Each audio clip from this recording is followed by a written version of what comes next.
Hello, good morning, good evening, or good night. Today I'll be showing you Rescue Ace.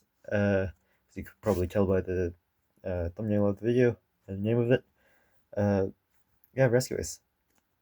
The reason why I decided to play this deck is because it's fairly cheap. It's fairly cheap. Doesn't require too much brain power compared to like Plant, which I've had in the making for like 3 years now, which I might cover someday. Uh, I'm not too sure because Plant is really confusing as hell. I got this deck core for free, except for the hand traps and stuff. So got the Promethean Princess with it for free, making a bet with the guy at my locals, saying if I just don't say anything in the trading chat in the Discord server, you just give this to the deck core to me for free. So let's get into the deck profile. Start off with the main deck, 3 Rescue Ace Airlifter, and Rota, which is our 4th copy of Airlifter, which recently, I don't think actually recently, like a month ago, don't remember when that ban list was, he was freed.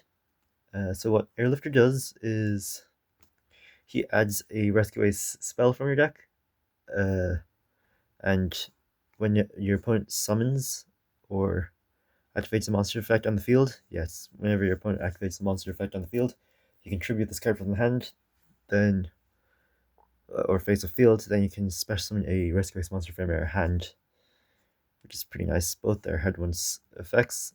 There's a reason why this was that one, which I'll cover later if you don't know why.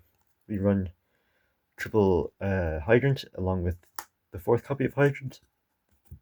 What Hydrant does is if you control another Rescue Ace monster, it can't be targeted, as well as during the main phase you can add a Rescue Ace monster from your deck to your hand, as well as it can't be targeted for attacks, and you can activate a spell, a quick play spell or trap card that was set by the effect of a Rescue Ace card the turn it was set, which is pretty nice. It comes up actually a lot. I'll show you the combo maybe in a separate video if I have time to, of course. So yeah, those are the starters. So we have 8. There's more starters in the deck, like 1.5. So we run our last 3 of anyways is Rescue Ace Impulse. It's another hand trap. It works the same way as Airlifter. By the way, how it activates is when your opponent activates a monster effect on the field, you contribute itself, but rather than summoning from the hand, it summons from the deck, which is nice. And it summons out a machine. Rescue Ace monster. I'm not sure if this specifies. It just says a Rescue Ace monster from the hand. Yeah. So there has to be a machine. So yeah. Doesn't really do anything else. I just know it does. During the main phase, you can choose the 1 effect monster your opponent controls with the highest attack of your choice, and if tied, and neither player can activate the monster's effects on the field this turn, which is like pretty good. I didn't know that. Probably should have. So that's the 3 ofs. Well, 2 4 ofs and 1 3 of. We run 2 ofs is 2 Turbulence and 2 Preventer. Turbulence, what it does is these both summon the same way pretty much. Preventer only you need to banish 1 Rescue Ace card from the graveyard, whilst Turbulence requires 2 banishes from the graveyard to summon themselves from the hand. Turbulence can set up to 4 Rescue Ace spells and traps, well, quick play spells and traps from your deck with different names. And if a card you control leaves the field by your opponent's card effect, you can target 1 card on the field and destroy it.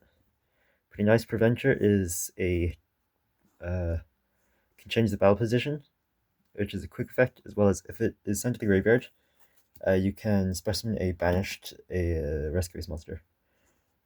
Of course, these are all the effects are hard ones per turns, which is annoying because Preventer actually for me comes up a load our only one-of Rescue Ace monster is Engine. What Engine does is it can special summon itself if you if you summon a Rescue Ace monster, then you can go on res chain 1 summon itself, and so the effect is whenever your opponent normal or special summons a monster, you can special summon a level 4 or lower Rescue Ace monster from your hand, deck, or graveyard, and those two effects are hand ones for turns.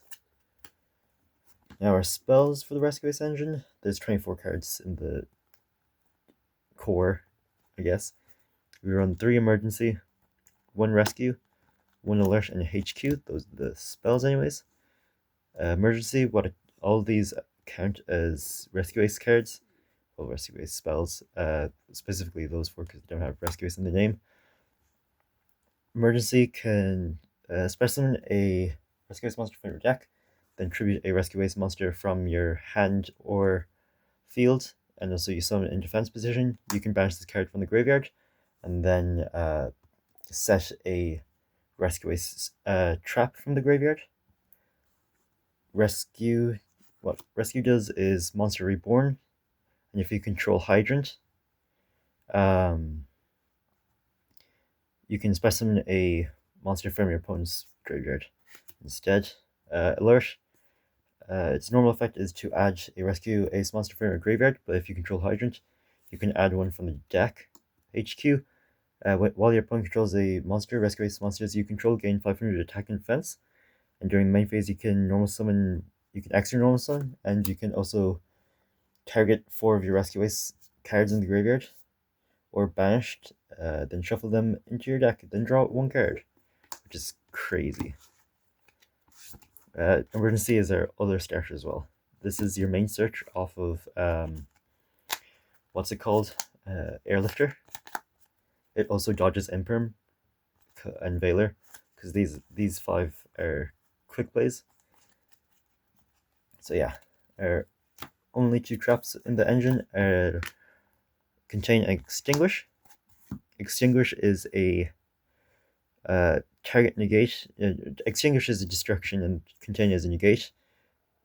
Contain, if you control Hydrant, when you activate the card, you gain the additional effect that the monster that you targeted and negated, they cannot be used as material for Fusion, Synchro, Xyz, or Link summons. They can still be used as ritual, which is annoying. Especially if you negate a Mitsurugi monster. Extinguish destroys, and the additional effect is your opponent cannot activate cards with the same name for the turn. Pretty nice, pretty nice. Now our sort of, I guess, non-engine. Our last consistency card is like the X deck is completely generic. That's nice.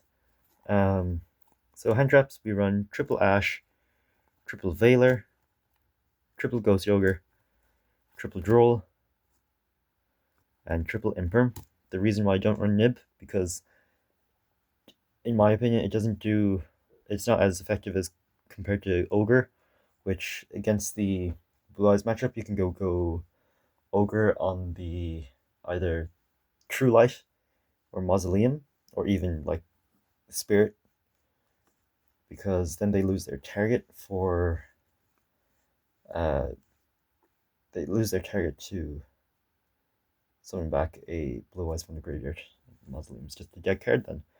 So yeah, Droll, crazy. Veiler, Imperm, Monster Negation, and Ash is just a good card overall. So yeah, there's not much here to explain, honestly. Those are my picks anyways for this format. Next up, that's it for the main deck. That should be a 40 card main deck. Now onto the extra deck. Our link ones, we run 1 Anima and 1 Almirage. Anima goes crazy. Our link 2s, we run Sunlight Wolf, IP, Phoenix, Doolittle Chimera, Proxy F, SP, Promethean Princess for our only link 3. We run 2 link 4s, being Amble Whale and Zelantis. Our only link 5 is Unroll Goddess. We have two rank 4s, being Abyss Dweller and Baguska, and Mudragon. Mudragon is there to be summoned off Proxy F and fill up space, and also can be just a prosp target. So yeah, not much to explain here. It's fairly basic. Most of the stuff that you would question here is here to be filler. Not much reasoning behind it. I ran do Little Chimera because before I had Amblewell, which I'm currently forever borrowing from a guy. I'd go into this instead of a Amblewell, so I'd going down and rather than going up. So yeah, that should be the whole entire deck profile. Hopefully you enjoyed, and if you did, please like if you want to, and that's the video. Goodbye.